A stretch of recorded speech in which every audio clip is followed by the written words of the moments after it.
কাপে চুমুক দিয়েছিলেন নেতাজি সুভাষচন্দ্র বসু। সেই কাপ আজও সংরক্ষিত রয়েছে নোয়াপাড়া থানায়। সালটা ছিল 1931।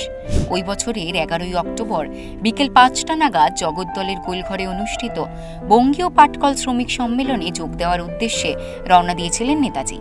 কিন্তু যাওয়ার পথে তাকে শ্যামনগর চৌরঙ্গী কালীবাড়ি মোড় থেকে গ্রেফতার করে তৎকালীন ইংরেজ সরকারের পুলিশ।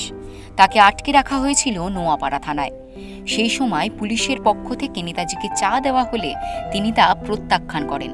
তবে নেতাজির এক অনুরাগী বাইরে থেকে চা এনে দিলে তা খান তিনি।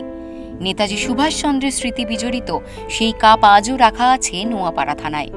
নেতাজি স্বাধীনতা সংগ্রামের সেরা নায়ক বলে মন্তব্য করেন Barrackpore police commissionerate commissioner Alok Rajoria.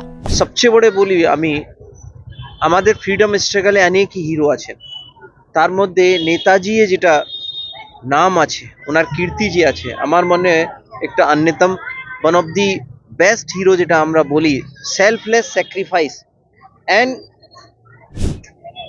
Dream, মানে ড্রিম ভেবে উনি এখান থেকে গিয়ে বাইরে গিয়েও, মানে ইংরেজ যারা ছিল পুরো মেশিনারিটাকে হুডবিং করে উনি এখান থেকে চলে যেতে পেরেছিলেন। তারপরে এত বড় স্ট্রাগল করে এত বড় আর্ম ফোর্স উনি ক্রিয়েট করতে পেরেছিলেন। এই ইতিহাসে এই পার্টটা আমাদের সকলে জানা উচিত কি মানুষে যদি ইচ্ছা, সদিচ্ছা থাকে, সঠিক ডাইরেকশন থাকে, ড্রিম থাকে, তাহলে মানুষ কিছুই করতে পারে। নেতাজির স্মৃতি বহনকারী নোয়াপাড়া থানা প্রতি বছর বিশেষ অনুষ্ঠানের আয়োজন করে।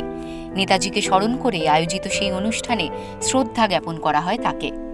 উত্তর 24 পরগনা থেকে সুকান্ত চট্টোপাধ্যায়ের রিপোর্ট, ওঙ্কার বাংলা।